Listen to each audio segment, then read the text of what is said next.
What if the men who sent America to the moon had blood on their hands? Welcome to Tales of Echoes. Today, the dark truth World War II was never allowed to finish. 1945. Europe goes quiet for the first time in 6 years. The Nazi regime has collapsed. The camps have been liberated. The world has seen, in grainy black and white, what human beings are capable of doing to each other. And it recoiled. The international community made a promise, publicly, in front of courts, cameras, and history itself.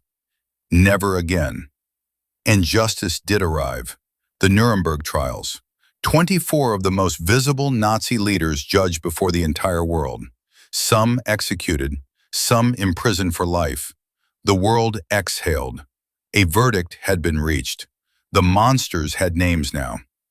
But while those trials were being filmed and reported on, something else was quietly happening. Something the cameras weren't invited to see. American intelligence officers were making lists. Not lists of war criminals to punish, lists of war criminals to hire. Operation Paperclip. Between 1945 and 1959, the United States government secretly brought over 1,600 Nazi scientists, engineers, and doctors into America.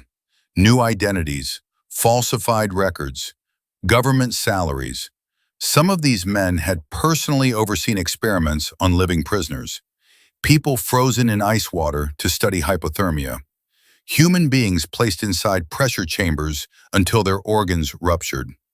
Women operated on without consent, without anesthetic, without any recognition that they were human. The American government read those files, read exactly what these men had done, and decided the science was worth more than the justice. The most famous name on that list was Wernher von Braun. He was a rocket engineer, brilliant by any measure. Before the war ended, he had designed the V2 rocket for Nazi Germany, the world's first long-range ballistic missile, a weapon that killed thousands of civilians across London and Antwerp, raining down without warning, without any defense possible. But the V2 wasn't only devastating in flight, it was devastating in construction. The rockets were assembled inside a facility called Mittelwerk.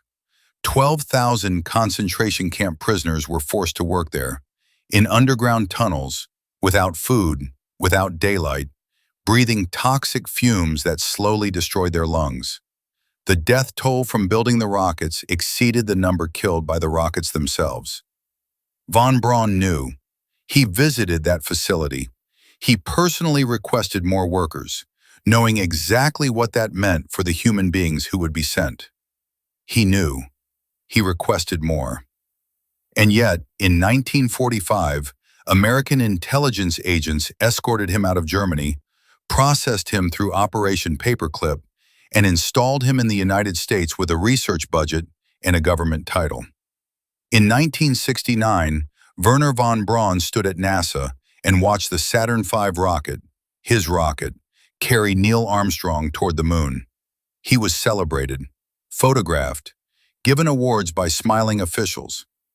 The 12,000 people who built his earlier rockets in underground darkness received nothing.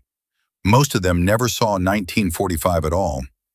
And the country that stood before the world and promised, never again, had quietly decided, except when it's convenient. Von Braun was not the exception. He was the pattern.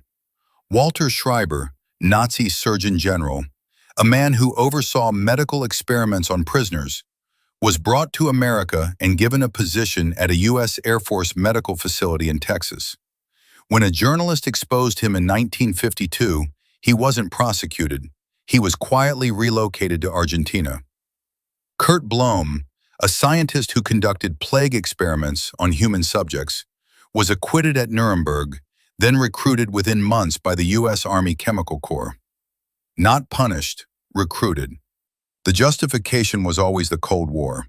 The Soviets were doing the same thing, pulling their own Nazi scientists from the wreckage. The arms race was real. The threat was real. The fear was real. But fear has always been the reason powerful people choose silence over accountability. It has always been the argument for looking away from what cannot be explained cleanly. The survivors of those experiments, the ones who lived, were never compensated, never formally acknowledged by the governments whose recruited scientists had used them as test subjects. Many died without receiving a single word of apology. Operation Paperclip wasn't declassified until the 1990s. For nearly 50 years, it was a sealed government secret. Officially, it did not exist. The war ended in 1945, but some of what it created was quietly carried forward, repackaged, given new names, put back to work. That is the dark truth the textbooks leave out. Not that evil existed inside that war, that we decided some of it was too useful to let go. If you made it this far, you belong here. Like and subscribe for more. This is Tales of Echoes. Sleep well, if you can.